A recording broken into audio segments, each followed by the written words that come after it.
At the end of this video, we'll take a look at Mad Ramp's innovative pivoting ramp system, the safer, easier way to transport your ATVs and snowmobiles. Stick around. Before we begin, I'd like to give a quick shout out to our friends at the historic Lancaster Motel in Lancaster, New Hampshire.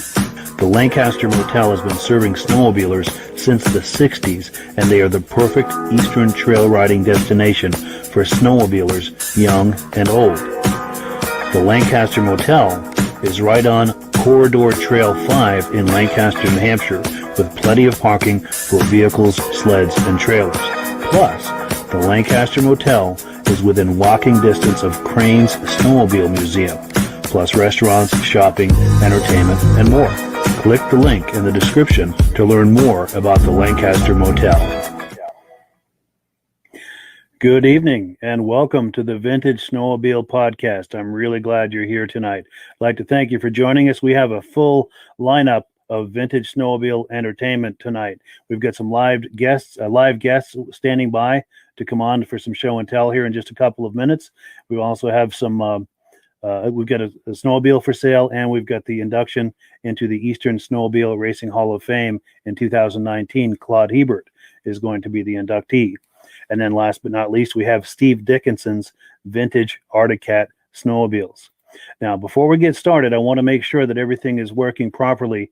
So if you can see my face and hear my voice, I'm going to ask you to make a comment. Let me know where you're viewing this from, and if you're a first-time viewer, let me know if you're a first-time viewer, and if you're a regular viewer, let me know if you're a regular viewer. And to both of you, I thank you very much. If you're a first-time viewer, thanks for coming on to give us a look. Hope you like what you see and decide to join us every week. And if you are a regular viewer, I thank you so much for coming on and joining us every week. It really means a lot, and this is a great way to grow this podcast. Now, if you're enjoying this, whether you're a first-time or a regular viewer, I'm going to ask you a favor to help spread the word about this. If you could share this on your profile, or share it on a friend's profile who you think might enjoy this, or maybe even share it with them in a private message, that would really do a lot to help spread the word about this podcast. Now let's take a look at who's watching tonight. We've got Brian Robillard. He is a regular viewer, and he's been on here as a guest, and I've been talking with him behind the scenes. He's got some other sleds that he's ready to show us, hopefully in another week or two. So we've got big expectations of what Brian Robillard has to show us. We also have Scott Verdon from Michigan. I know he's a regular viewer as well. Thanks for coming on, Scott. George Zandbelt from Winchester, Ontario. Thanks for coming on, George. George is a regular viewer as well, and so is John Spranger Jr. He likes the podcast, and he thinks the snow is still on back order. Yeah, it is here as well. If you're in the Northeast, Yeah, we were getting skunked on the snow. We've been getting a little bit, just an inch or two here and there, but hardly enough for some decent trail riding. Also, John Greenwood, thanks for coming on, John. Appreciate you coming on. Ken Haberman, thank you, Ken. I just spoke with Ken the other day. I appreciate your coming on to check it out. We have Brody Messner from Henderson, Minnesota. Brody's a regular viewer as well. Tracy Dudley Skipinski, howdy from Michigan. Tracy and Dudley are regular viewers. We've got Jamie Whitaker, first-time viewer from Williamsburg, Ontario. Thank you for coming on, Jamie. We really appreciate it, and we hope that you like what you see. I'm sorry, my tongue is in a knot tonight, but hopefully that'll get untied and we'll be able to have a great show here. Tom Gregory, regular viewer. Thanks for coming on, Tom, from Armada, Michigan. Ryan Chase, first-time viewer from Concord, Vermont, just down the road. I'm up in Derby Line. Thanks for coming on, Ryan. And then we've got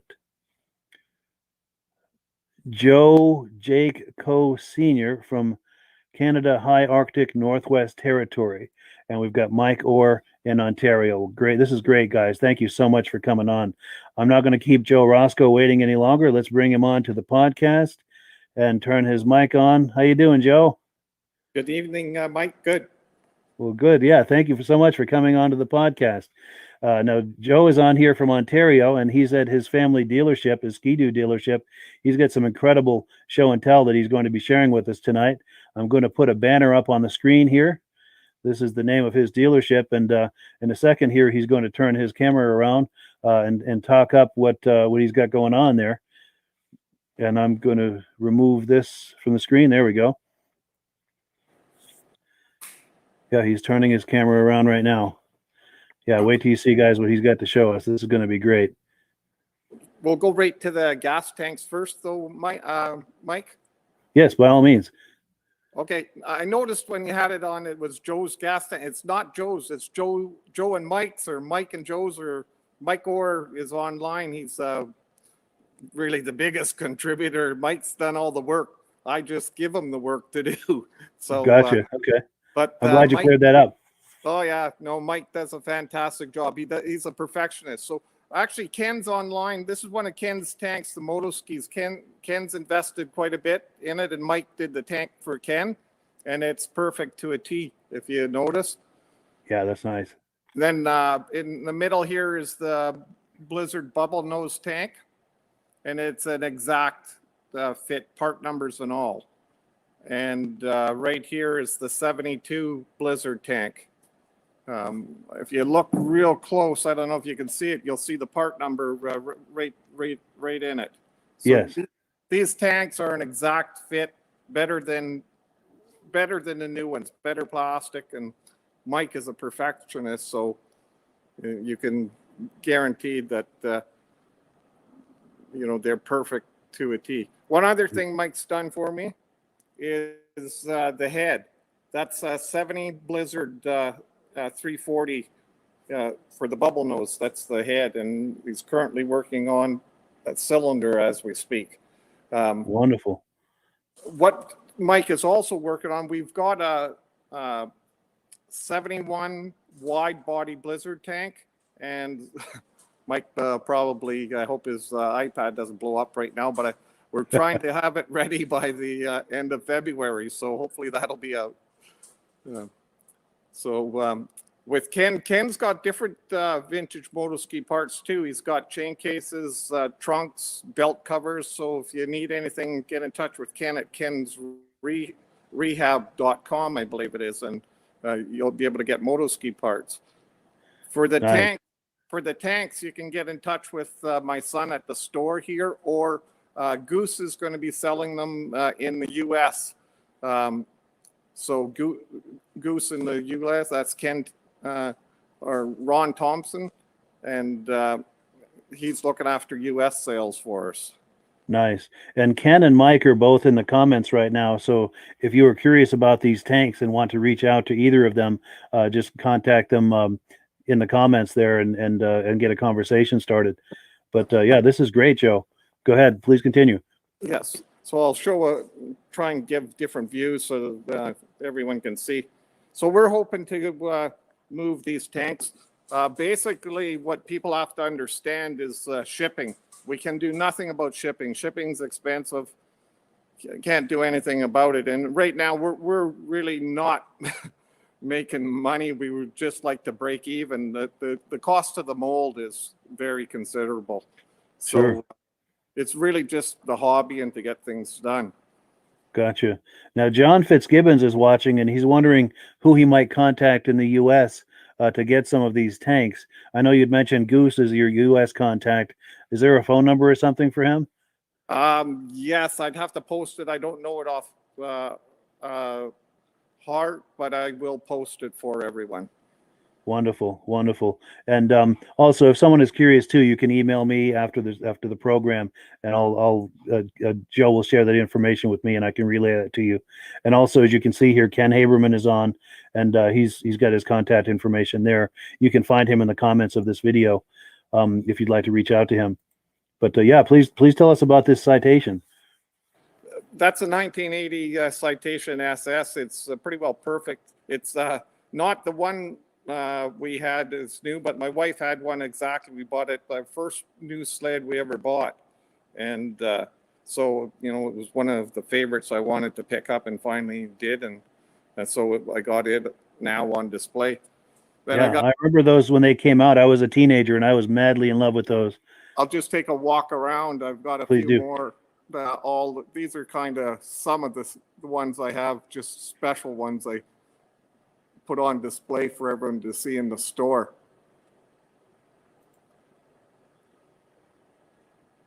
I like that RV. Yeah, they were a little bit hard to find sometimes, but I've got a couple of them actually. Yeah, and tell me about that racing sled, if you would. Do you mind going back for a second? Which one? That one right there in the center of the screen. Okay, that one actually originated from Kirkland Lake. It was. Oh, no kidding. Yeah, it was bought. It came out of Barrie. The fellow was my age. He bought it brand new for I think $5,500, and he raced it, and then it ended up in different places. And I got it from back. It came from Gary Peltola out of Thunder Bay. Yeah. So it's nice to have the history on it. And then the MXZ, that the one in the corner was 2005, the last year of the 800 in snowcross. So I see. Yeah. that was my son's last sled. I kept it just as a memento. And then you see the Elite up in I have a couple of them. I got one at home. I drive around right now on the ice. Wow, that must be fun. Yeah, they're kind of a hoot to play with. And then the Can-Am, Mike gave me the Can-Am motocross bike. Nice. Is that late 70s? Yeah, around 74. 74, okay. And then my Millennium Mach Z. The Alpine. Was that the year they had the 1000cc on the Mach Z? No, 800, that one. 800, okay. Yeah. So the Alpine, it's 68 Alpine. That's one of my favorites because my dad had bought us one brand new when we were kids. So that was the first sled we had as kids, and was always fun to drive. Electric start, has the opposed 18. Yeah. Then, up beside the 72 340 Blizzard is 2007, the last year of the 440s. I think that one has about 25 miles on it. That's about it. Oh, no kidding. Yeah. And then the first year, 2008, the XP, that's a 600 XP MXZ. And then I believe that's a 2007 600 SDI. Yeah. So, and then of course the anniversary sled in the corner. Yeah. It's just fun collecting and doing that kind of stuff. Yeah, for sure. Now, do you have? Go ahead. I'm sorry. You meet a lot of nice people, and I've gotten to know a lot of really good people and a lot of good friends with it. Yeah, I'm sure. I apologize. My cell phone's going nuts here. I had muted my microphone there for a second to keep it off, but I wanted to respond to you. But yeah, please continue. So I'll just go back to the tanks to get a good look. So we're hoping to get interest in them just to get them out and get, just get something back for all the work and the molds, really. And like I said, if it wasn't for Mike, we'd never be able to do this. Yeah, for sure. That's cool. Now, I'm sorry, I'm trying to mute my phone here while we're talking because it's going nuts. Here we go. That ought to do it. Did I see a black dot on the rack there in the shop? Yes, there were, and an Elan is up there too, I think, and a Blizzard and a TNT. Yeah, 74 TNT free air. The bubble nose Blizzard, that's a 340 right beside it, and a 71 340 Blizzard also. Nice. Is it possible to get in a little closer on those? I'll try to. All right, don't trip or hurt yourself or anything. If you can't get in closer, that's okay too. But I just love to see those.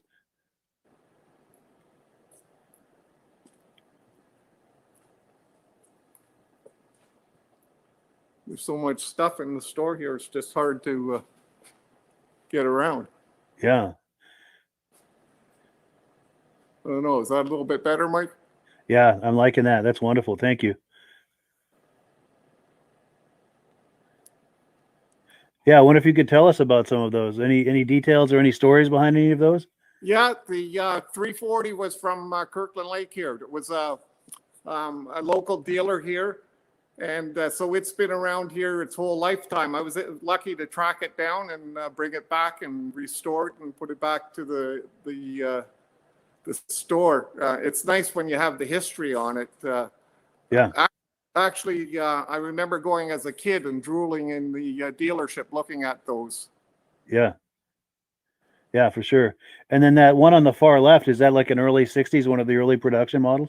Yeah, that's a 62, I believe. 62, yeah. 62 tin cab. It's got the JLO engine, that one. Yeah. And does it have the wooden skis or the steel skis or? Steel skis. Steel skis, yeah. Yeah. Nice. And then to the right of that is what, an Olympic? Olympic. That's okay. The 12.3. 12, oh, yes, yeah. Good. And what year is that Elan? It's a 78. 78, yeah. So. And then that's a free air TNT? Yeah, 74 400. 74. Very nice. Very nice. I think that's the 399, the black dot. Okay. Yeah, those are nice. You don't see many of those. Would you like to talk up the dealership a little bit? I know this is a family dealership. I wonder if you could tell us a little bit about the history of it and what brands you have and anything you'd like to say about it. Actually, the dealership now is owned by my son Tanner. So him and his sister actually work in the dealership, and they do quite well. It's 100% BRP. So they sell all Ski-Doo, Can-Am side-by-sides. As you can see, all the different ones here. All the clothing. Sea-Doo, he also sells. He's big into fishing. So he's got a line of fishing, hunting, guns, steel products. I've got because I'm a logger, really. I've got a couple. I got a vintage, an old vintage chainsaw here. Oh yes, yeah. And then even the chainsaw for cutting cement. Oh, no kidding. Oh yeah.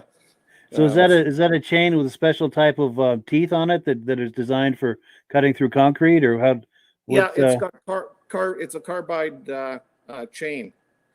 Okay, and yeah. You feed it with water just to keep the chain lubricated and cool and keep the dust down.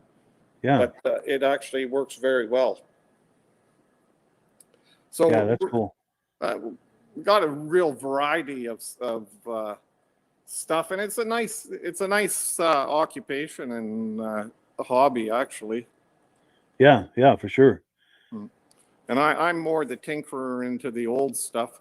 One time we had a snowcross race team. That's how I got to know Mike, and we became very good friends. And a lot of the sleds, I tried to keep one every year of the race sled, so I've got some of those tucked away, and that was a fun sport. Yeah, we'll have to have you on another time. I know that you've got another building there with some other sleds, and we'll have to have you on sometime and look at some of those. Oh yeah, I've got all different makes and models. I have a few Arctic Cats, Yamaha, Rups, Snowjet, Snow Runners, Husky, Diablo Rouge, you name it, I collect them all. Very nice. Very nice. Now, before we wrap it up, do you have any, what would you say are some of your earliest memories of snowmobiling back in the day? Really, the earliest ones was riding the old, or being able to ride or get a ride on the old double tracks. That's what it was. The early pre-1965, I think they were 8 horsepower at the time. Wow, like the old Alpines? Yeah. And yeah, so nice.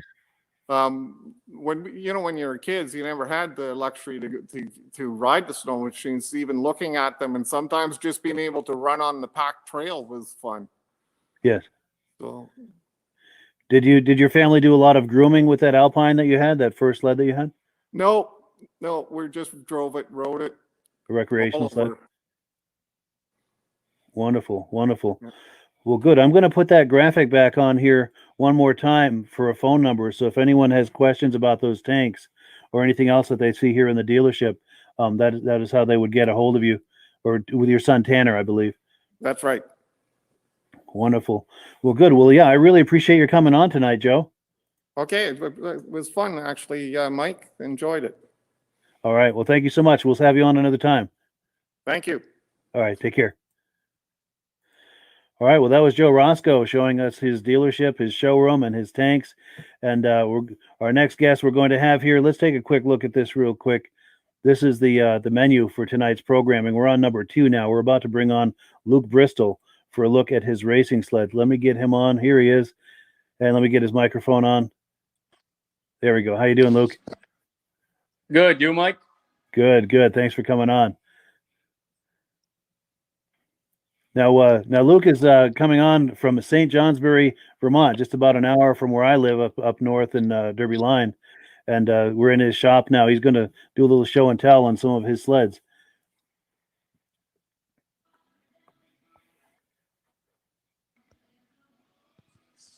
And he's turning his camera around. Here we go. Let me put you on full screen here. So this is a 1971 EXT Special. I picked up maybe 5 miles down the road from my house. Yeah. I'm still looking for the person that raced it. They obviously raced it, but I haven't found anybody that knows anything yet. Sure. Now, have you raced it yourself or have intentions of racing it? No, I've had it running. I've driven it around a little bit, but I'm probably not going to race it. Sure. Yep. It didn't have the motor in it, so I found the correct motor and the pipes and all that stuff. So it's all correct as far as I can get it right now, and then We'll see where it goes from here. Nice. Yeah, that's a cool project. I like that. Is that a period sticker, that AC sticker? Which sticker is this? That AC sticker on the left side of it? Oh, I don't know. It's period. It was on there, so I believe it's period correct. I do not know. Nice. It was on there. Then the person that I got it from had a 440 Hearth in it for driving on the trails. So I see. Yeah. They used to just drive it on the trails. Gotcha. And then you replaced it with this. Go ahead. I'm sorry. Yep. I put the right motor in it. Yeah, that's cool. I like those Emily stickers too. Then the next one is a 68 Panther with a 372 Hearth in it. And it's got a single Montana pipe on it. Yeah, that's cool. I bet that sounds good when it starts out. Yeah, it sounds definitely good. And this one was only maybe 3 miles from up the road from my house. Yeah.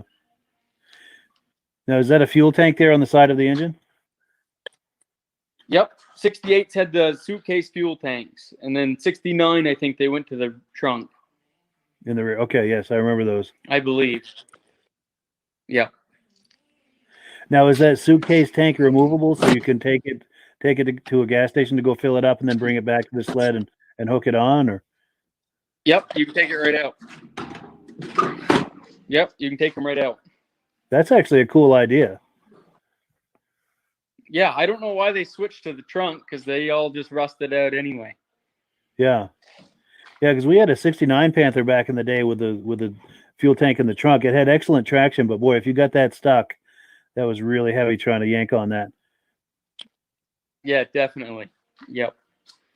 And then I have a 70 Motoski SM634 that was Frank Scott's race sled from Maine. Yeah, I guess he was a big Motoski dealer down there. Nice. So this has some racing history. Yep, this has race history. I had the motor, I took the motor apart, resealed everything, and it's all finger ported. The crank's been welded and banded. It's ported pretty heavily, and it is definitely loud. I bet it is. Yeah. I like those pipes. Have you had a chance to drive it? Does it have some get up and go? I have driven. I do. Yeah, I do drive this one. Yep, this one goes pretty good. I bet it does. Yeah. How does that handle? How does a sled like that handle? Not good. No. Definitely doesn't handle the best. So it took a lot of body English to race a sled like that, I imagine. Yeah, definitely. It is one long sled. I think I could fit all my kids on this sled. That's cool. And then this is the sled I race still to the day. 194 Hertz in it. And it's also got a full, it's a 73 links with a full rubber track conversion. So it's full rubber track, clip track. And then we race this in Lancaster, Lisbon, Maine. We do pretty good with them. Yeah. In fact, I've seen you race that. I've seen you win on that too.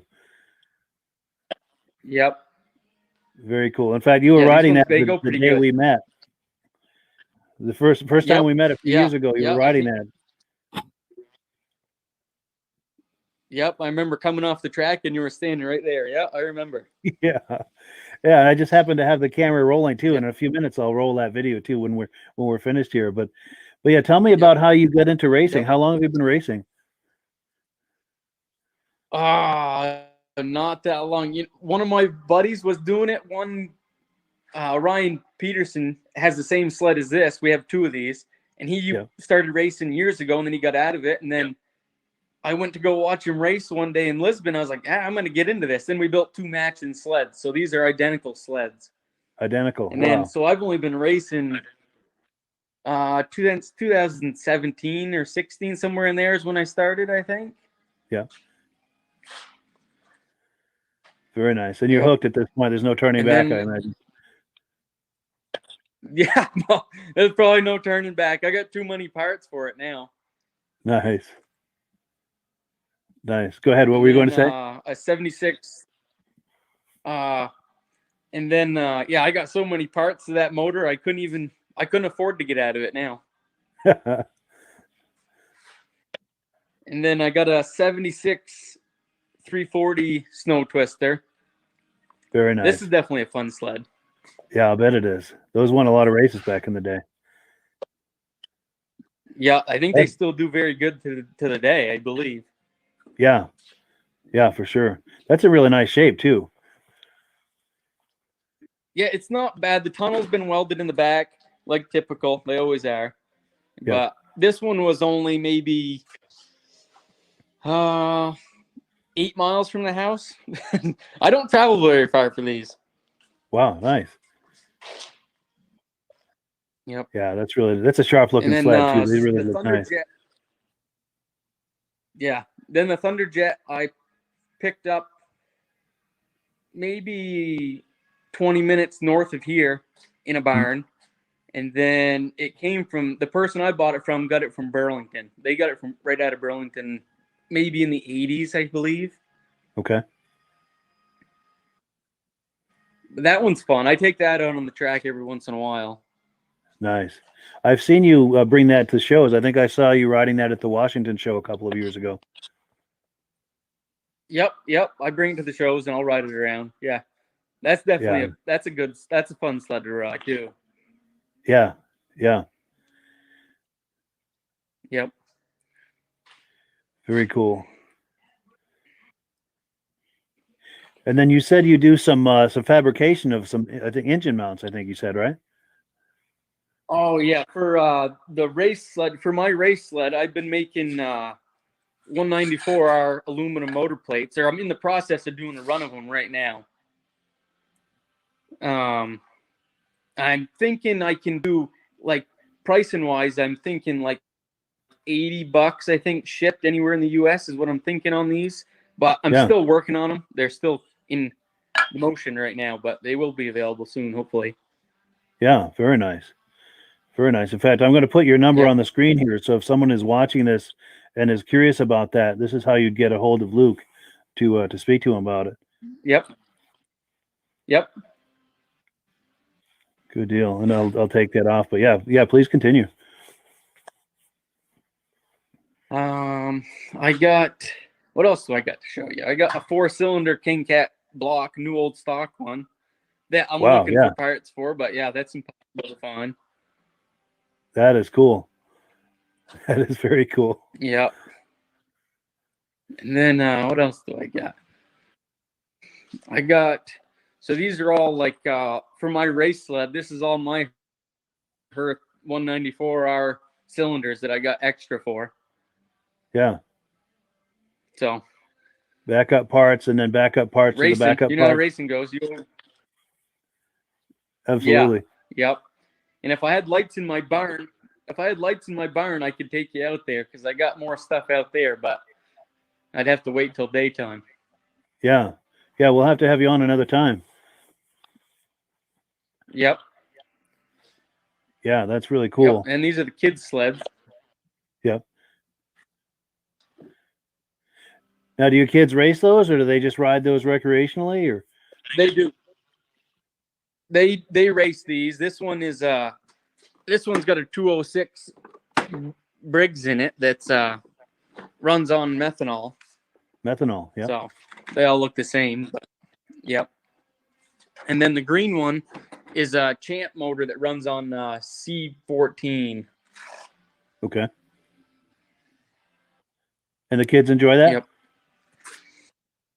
Oh, yeah, absolutely. They ride more at the house than they do anywhere else. End up wrecking each other all the time. Demolition derby? Yeah, absolutely. Yep. Nice. Now, I know when we were speaking, you mentioned your day job is you have a powder coating business. Do you feel like talking that up in case anyone's in the area that might like to avail themselves of those services? Yeah, we have performance powder coating right in St. Johnsbury, right at in the Fairbanks Scales building. Okay. We have an oven. We do a lot of race car chassis, like quite a few a year. We have an oven that's 8x8 by 16. Yeah. So we can do pretty big stuff. Yeah, you can get a big item in there. A vehicle, probably. Yep, absolutely. Yeah. That's cool. That's cool. Well, cool. Any final thoughts before we wrap it up, or? I don't believe so. I think I've wrapped everything up that I got in my shop. Yeah. Yeah, well, this is really cool. I appreciate you coming on, Luke. Yeah, not a problem. Good deal. Yeah, we'll have you on another time to look at that the items in that other building sometime. Yeah, absolutely. That'll work. Hopefully I can get some lights out there. Yeah, for sure. Cool deal. Well, yeah, thanks for coming on, Luke. I appreciate it. Yes. Yeah, thank you, Alrighty. Mike. Alrighty, take care. Bye-bye. Bye. All right, we are back, and let me adjust the screen here. There we go. So let's take a look at our menu and see where we are. I've got a few things to talk up. Now, over the last week, a friend of mine emailed me some information about a vintage Arctic that he has for sale. I'm getting it on the screen here. Dennis Paradis in the state of Maine is selling these items as a group. And when I mean a group, this is what I mean. He's got the sled and the little trailer there. He also has a couple of suits, a man's suit and a woman's suit, and he's looking to sell all of that as a group. Now, here's another angle of the sled and of the cowl. So if you're interested in this, his number is on the screen. Give him a call. He's in the state of Maine, and he'd be happy to help you out with that. Now, also, I got another email today. This is a gentleman from Sweden. Now, he's looking for an El Tigre 6000 from 1981, and he's looking to not only looking for someone with something like this for sale, but someone who would be open to shipping it to Sweden. So if you've got a sled like that and you're open to shipping it to the country of Sweden, give him a call. I've asked him to monitor the comments here. So leave a comment for him, and he'll contact you and try to make something happen. Now, the last thing I wanted to mention before we move on to the induction of the induction of Claude Hebert into the Eastern Snowmobile Racing Hall of Fame, wanted to let you know that sadly, Crane's Vintage Snowmobile show that was supposed to be coming up on February the 6th has sadly been canceled. That's a real bummer, but we understand because with COVID and everything, a lot of these types of things are being canceled. But yeah, it is a bummer because that is a really fun show. I encourage you to keep an eye out for that next year. He always has it the first Saturday in February. So hopefully by this time next year, all this COVID business will be finished, and maybe we can all spend some time at that show. That is one of the funner shows in the East. So do keep that in mind for the future. So let's get back to the menu here.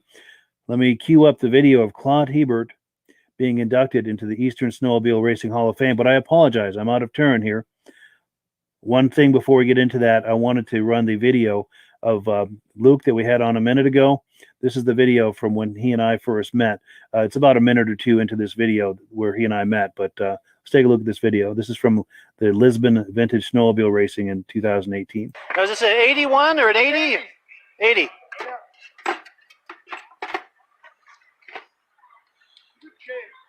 Yeah, I remember liking those. I was in high school when these came out. I really liked them. Yeah, they're all dirty on the way here. Oh, yeah. Yeah, I really remember liking these when they came out. And then, of course, the Blizzards came out there The Blizzards. a couple years before. They're heavier. Yeah, These are snappy for the size of them. yeah.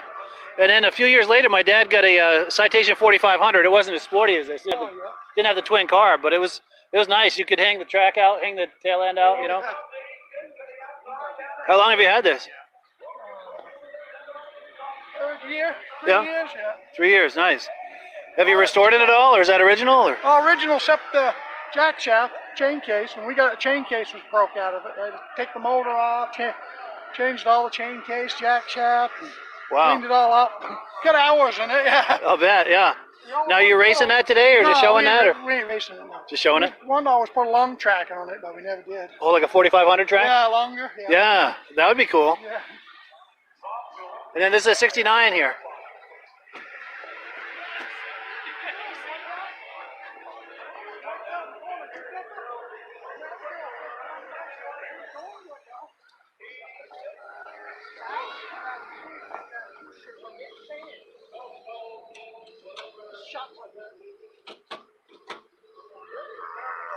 Have a thing.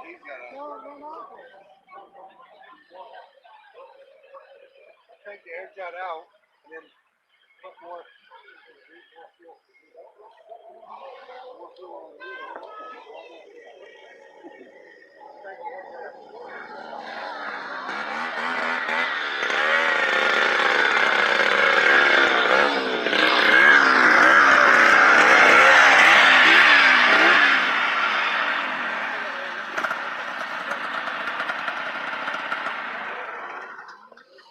How'd you make out? First? Yeah. Wow, congratulations. Thanks. Cool. What's your name? Luke. Luke, nice to meet you. You too. Now, you probably see this coming, but were you using the force, Luke? Not today. Not today. You didn't need it? No. Nice. Yeah, I do a video magazine about vintage snowmobiles. Oh, cool. And this will probably be in the next edition. Sweet. Cool. What year is this? 73. 73. Nice. Yeah, rubber track. Oh, really? No cleats, huh? 73 lengths. Yeah, stop suspension. Nice. Yep. There's a single cylinder? Or? Yep, 340 hertz. Wow, nice. Good for you, man. You took it, huh? Yep. Good for you. Yep. Good. That new seat? Top end was losing it. Top end was losing it. Nice meeting you, Luke. Yeah, you too. Thanks.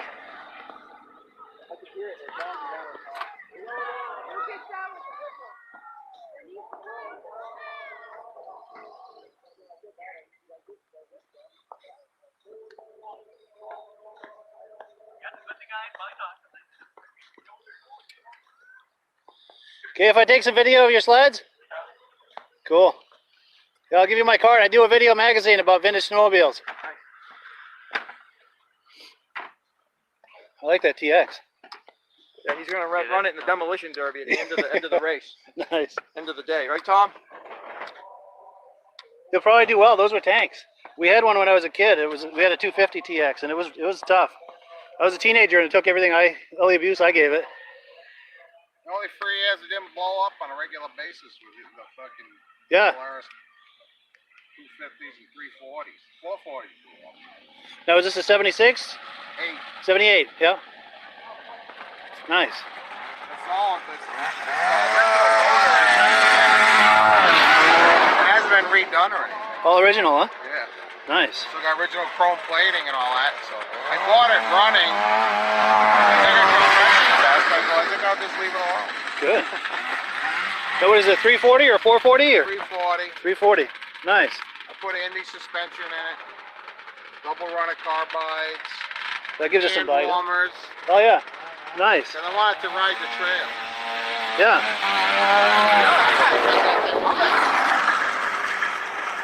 That sucker goes pretty good. It does. What is that, a Puma? Now, was he just on the track or getting ready to go on? I don't know. Which side did you do? The Oh, one yeah. online there? The Facebook one? Yeah, Vintage Snowmobile Lovers. Yeah. I see your stuff all the time. Nice Oh, to good. meet That's you. me. Yeah, I'm Mike. Hi, Mike. Nice to meet you. Tom. Sweet. Yeah, nice to meet you. Yeah, I can see your stuff all the time. Well, cool. Yeah, I wanted to show that real quick. I intended to show that once Luke had finished, so we could show the video. The camera was rolling the day we met, but yeah. Without further ado, let's take a look at Claude Hebert being inducted into the Eastern Snowmobile Racing Hall of Fame in 2019. Mr. Claude Hebert.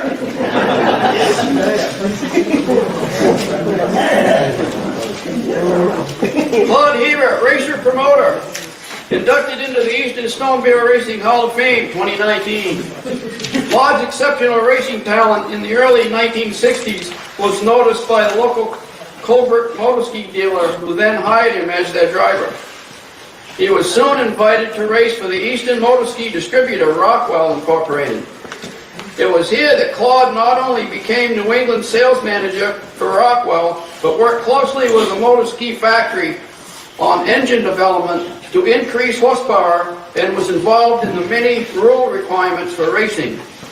His role in production testing and new model development, along with a full racing schedule each season, contributed greatly to motorski's success. When Rockwell Distributors ceased as a distributor for snowmobiles, Claude accepted the job as New England regional manager for Snowjet, now owned by Kawasaki Motors.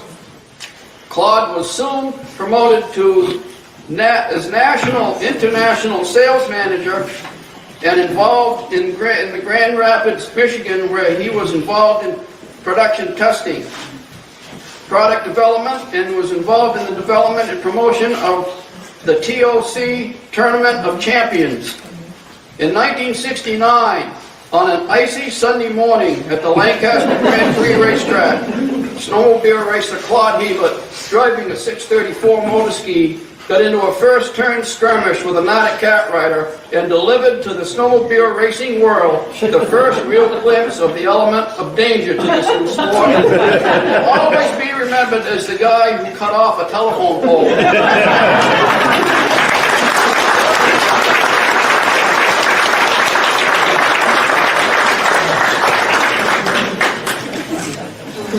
You know, I never saw a pole because I thought I could use the berm and get around. My three-cornered piles didn't hold. So I was going up to the berm, and then I see all these kids and people behind the fence. I thought, oh my God, that's where I'm going. Next thing I knew, when I came to, I was paralyzed. I was blind, and I thought, what in the hell happened? Somebody grabbed my foot, and I could feel it. I thought, shit, I'm not paralyzed. So I was wedged between the snowbank and the fence. They pulled me out of there. I'm still blind. I turned my helmet around.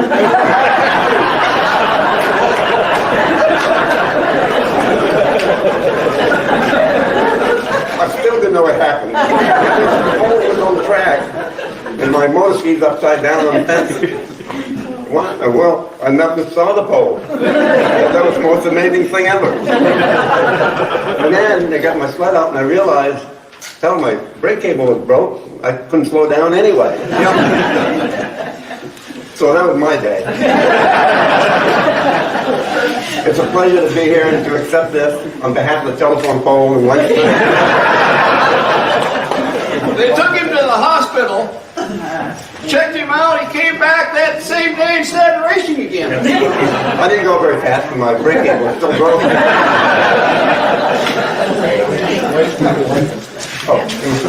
Claude is still promoting though.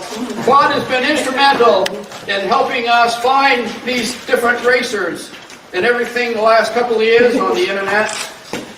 He's all the time looking for people, and he's been very helpful. So Claude's always doing something for us. Hey.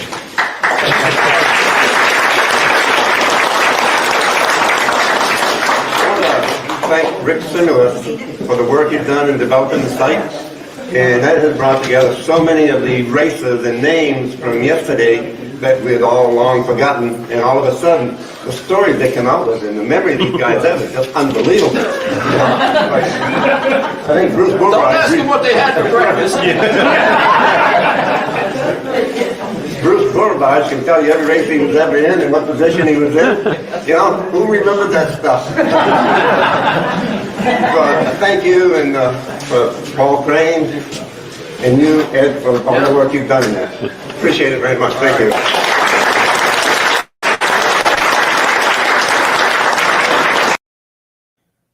Well, there you go. Claude Hebert inducted into the Eastern Snowmobile Racing Hall of Fame. And I believe he's viewing this tonight. I know I emailed him earlier to let him know we're going to be doing this so he could view it. Hopefully he's on here tonight. Now, after the induction, I managed to catch him for a quick interview. Let's take a look at that. I'm Claude Hebert.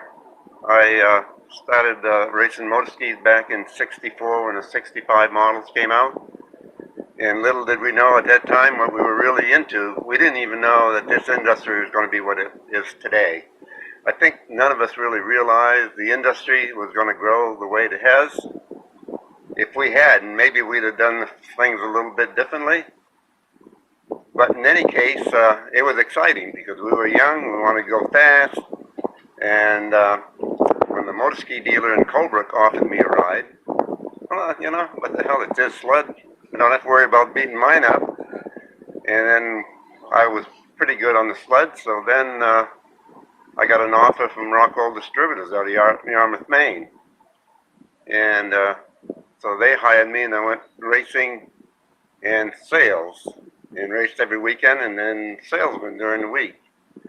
Time went on. I worked for Rockwell for about 10 years. In the first 5 years, racing and sales, and then after that, after the accident in Lancaster, they told me that I was too valuable to be on the racetrack. They wanted me in the office tending to sales. So from '71 on, it was strictly New England sales manager, and we had guys that were going to just race and beat the sleds up on weekends. So that was my introduction to the racing and to the competition out in the field through motor ski. And then of course Bombardier bought motor ski, and things were changing rapidly at that point to where Rockwell was no longer going to be a distributor. So I moved on to another brand, and never raced the other brands, but was always involved with the other brands in one form or another of promoting, developing, testing, and things like that.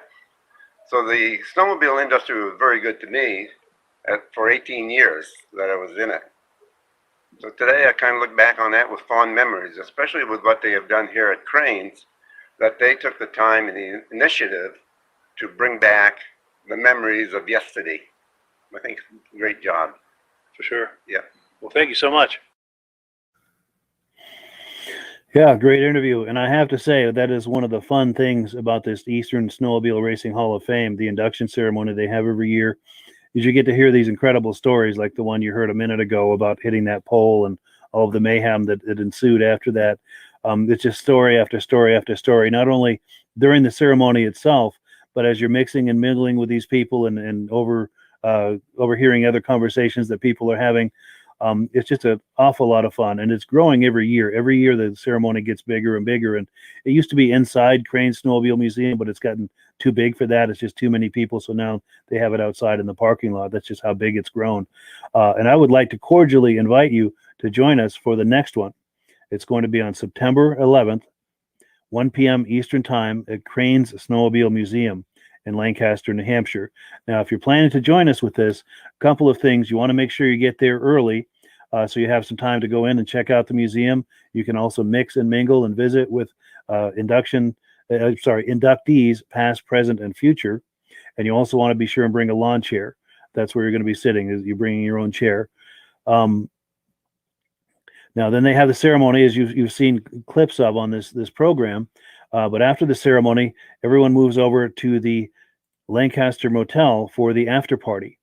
And that's just as much fun as the ceremony itself. Everyone's mixing and mingling and taking pictures, and all of the inductees are very approachable. You can walk right up to them and ask them questions and hear some of the stories and get your picture taken with them. And there's a whole host of vintage snowmobile enthusiasts there. It's just a whole lot of fun.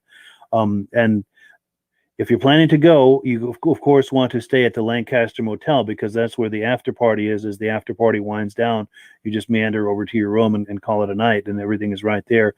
But I do have to warn you, every year, the Eastern Snowmobile Racing Hall of Fame, all of the attendees and the inductees and everyone that comes for this, we fill up the Lancaster Motel every year. So if you're planning to attend and planning to join us and be a part of this, coming from any distance, you want to book your room at the Lancaster Motel as soon as possible, because we do fill it up every year. But I hope to see you there this year. I never miss it, and I hope that you become a regular at this event as well. So I've got one last video for you. Let's look at the menu here. We are number 5. My friend Steve Dickinson. I see him at a lot of the shows, the Vintage Snowmobile shows in Vermont and New Hampshire. He's a great guy with a great collection. We're going to look at a couple of his Arcticats, which I believe he sold them. The bigger one, at least. The larger one, I think he sold. The smaller one, the Kitty Cat, I'm not sure whether he sold or not. But let's take a look at the video here, and you'll see what I'm talking about. Hi, my name's Steve Dickinson. I'm from Bristol, New Hampshire. These are my 3 Arcticats that I have. Got a 650 EXT triple. We made 125 of those. That one has 2.8 original miles on it. It's been started but never driven since I've owned it. And then we have a 793 Panther. They made 100 of these. This one was restored by Arctic Restoration. It was their own personal sled, and I purchased it from them. It's never been started since it's been restored. And then we have a little kitty cat that I made for my granddaughter to look like the EXT. It's got the heads on the outside and the exhaust system on it. And, nice. Kind of made it to go with my EXT. Beautiful. I love these. Well, good. Thank you, Steve. Okay, thank you. Pardon? No, it's the same. They had a bill for you. I don't know if it's been in the local.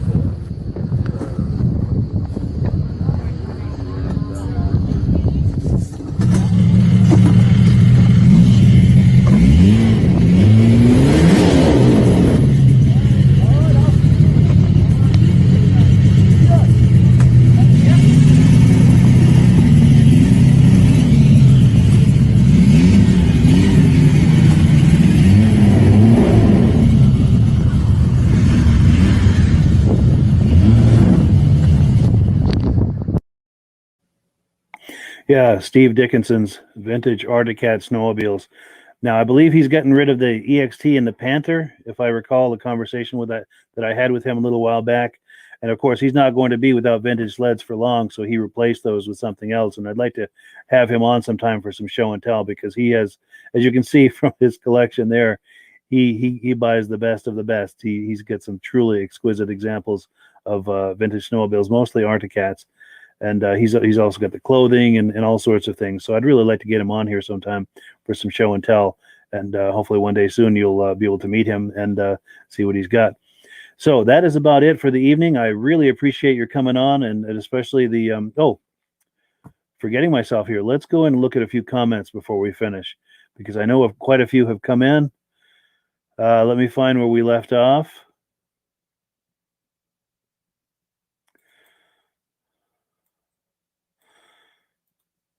Okay, I think the last person we heard from was Mike Orr in Ontario, and Mike Orr is involved with those tanks that we saw earlier in the podcast. We have Carlene Perry. Hey, Carlene. Carlene's my girlfriend. Thanks for coming on. J.R. Tozier. Now, J.R. is an inductee into the Eastern Snowmobile Racing Hall of Fame, I think in 2018. We'll air his induction at some point as well. Thanks for coming on, J.R. I hope that you like what you saw and that you'll join us again in the future. Stacy and Art Fosler. Love the podcast. I know that Stacy and Art are regular viewers of this as well. We really appreciate that. Rick Moore from Brandon, Manitoba. Thanks for coming on, Rick.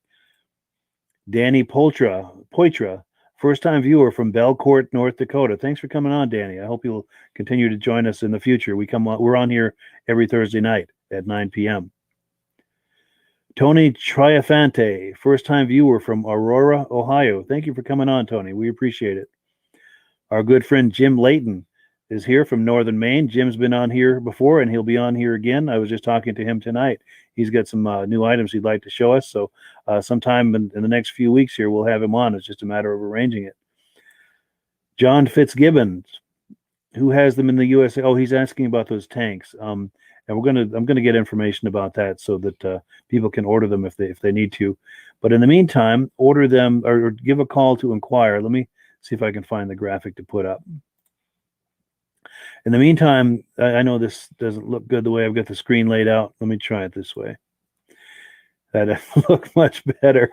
But in the meantime, what I'm going for is that phone number at the top of the screen. So if you're curious about those tanks that we were looking at earlier, that would be the number to call.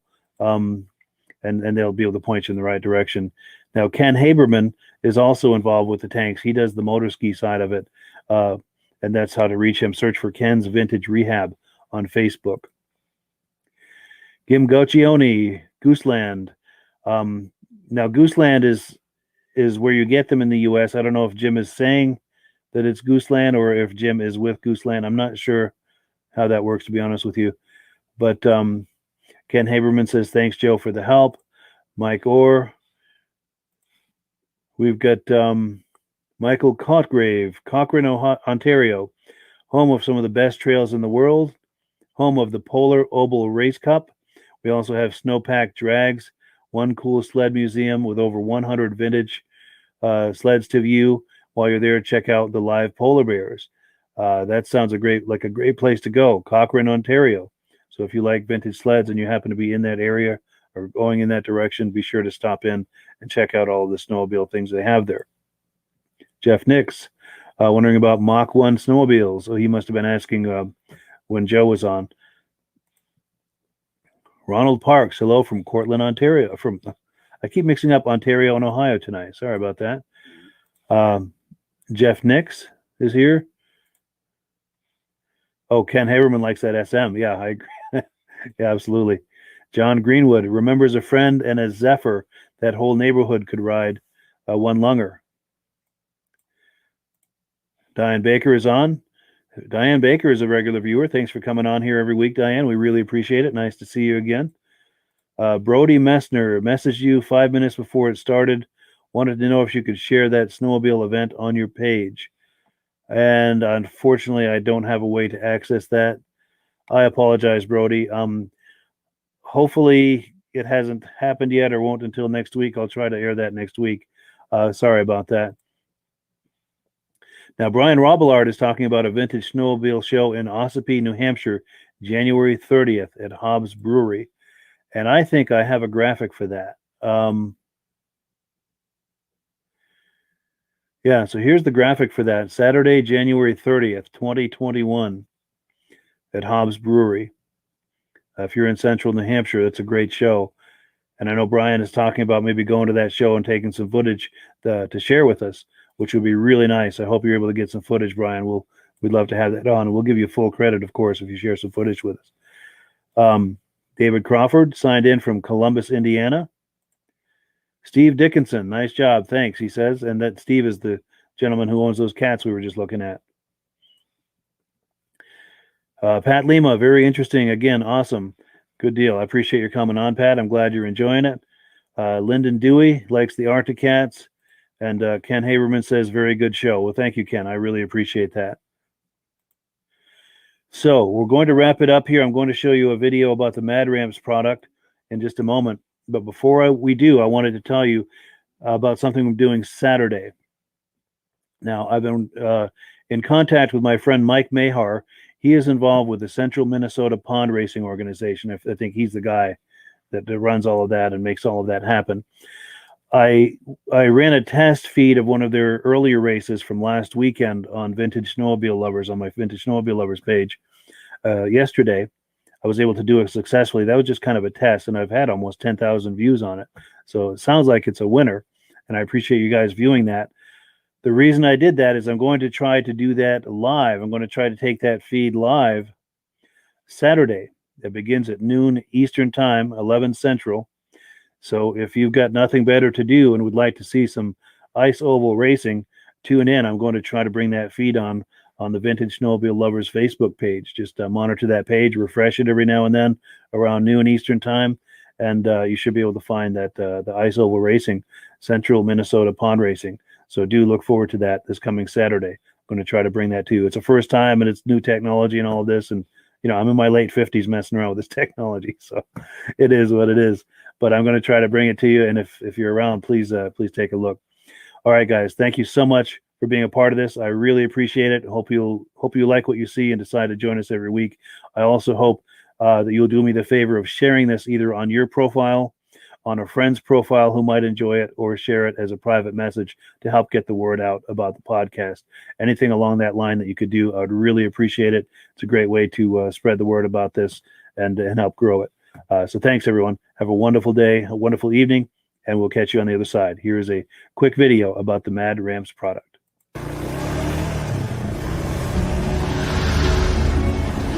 It's the ultimate combination of simplicity and ingenuity. The newest way to load, unload, and transport your ATV or UTV. The Mad Ramps Pivoting Ramp System.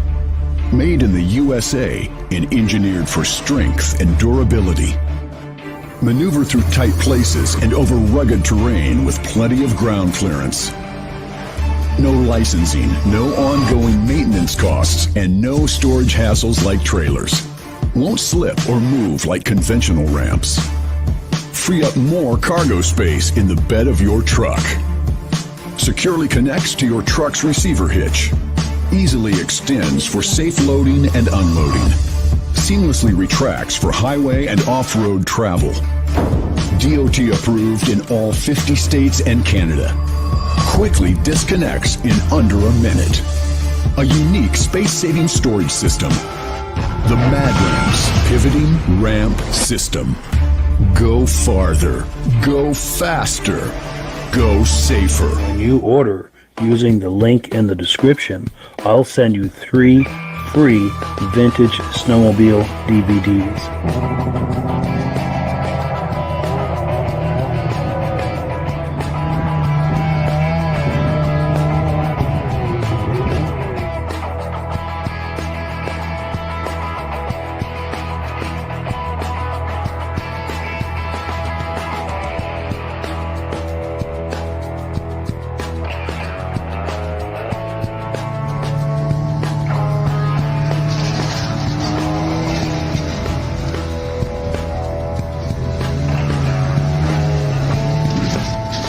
When you order using the link in the description, I'll send you 3 free Vintage Snowmobile DVDs.